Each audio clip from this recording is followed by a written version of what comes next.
Tahu nggak sih? Pernah kan suatu hari aku membaca ada komen kayak gini.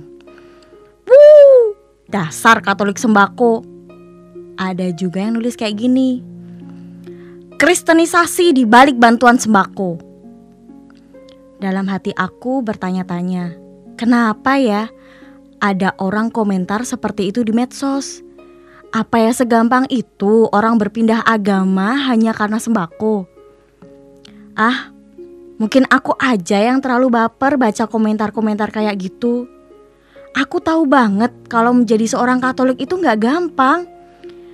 Menjadi Katolik itu butuh proses sehingga keputusan untuk menjadi Katolik itu memang dari dalam hati. Kalau gak serius, pasti berhenti di tengah jalan. Untuk menjadi orang Katolik, ada 3 pintu yang harus dilewati. Kalau istilah kerennya sih, sakramen inisiasi. Itu loh, kalau di sekolah-sekolah kayak masa orientasi gitu, ngerti kan? Sakramen inisiasi itu ada 3, yaitu baptis, komuni pertama, dan penguatan. Kalau kita udah menerima ketiganya, berarti kita telah menjadi anggota gereja yang penuh. Masing-masing sakramen inisiasi itu ada prosesnya loh. Kadang kalau dirasa belum layak atau mantap menerima sakramen inisiasi, harus ngulang. Iya, ngulang. Kamu gak salah denger kok. Jadi belum tentu udah ikut proses, terus langsung otomatis jadi Katolik. Nyebelin gak sih? Coba bayangin deh, udah setahun ikut pelajaran, setahun loh ini. Ternyata pas ujian kita dibilang harus ngulang. Pasti sebel atau marah. Nah, kembali ke diri kita masing-masing. Mau lanjut atau enggak? Proses itu sebenarnya mau nunjukin kalau ternyata menjadi Katolik itu harus benar-benar pilihan dari dalam hati.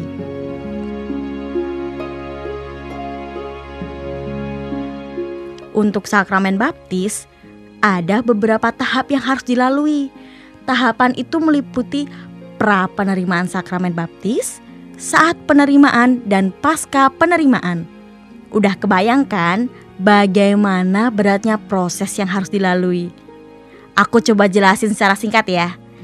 Gini, pra penerimaan itu harus dilalui dengan beberapa tahapan. Setelah seorang calon menyatakan keinginannya untuk menjadi murid Kristus, mereka akan dilantik menjadi seorang katekumen.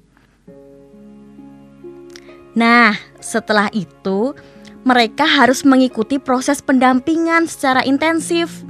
Masa ini harus dilalui kurang lebih 1 tahun lah. Nah, setelah dirasa matang, mereka akan mengikuti seleksi. Para katekumen yang lolos seleksi itulah yang akan menerima sakramen baptis. Umumnya sih upacara penerimaan sakramen baptis dilakukan saat malam Paskah.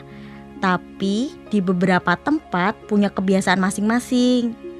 Setelah menerima sakramen baptis, mereka masih harus ngikutin lagi yang namanya masa mistagogi.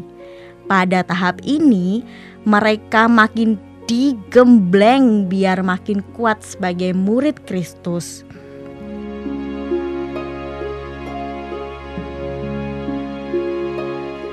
Sekarang udah ngerti kan, untuk menjadi seorang Katolik itu tidak mudah.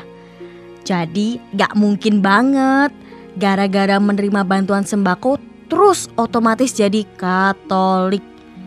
Ada proses panjang yang harus dilalui, dan hanya mereka yang dipilihlah yang bisa setia sampai akhir.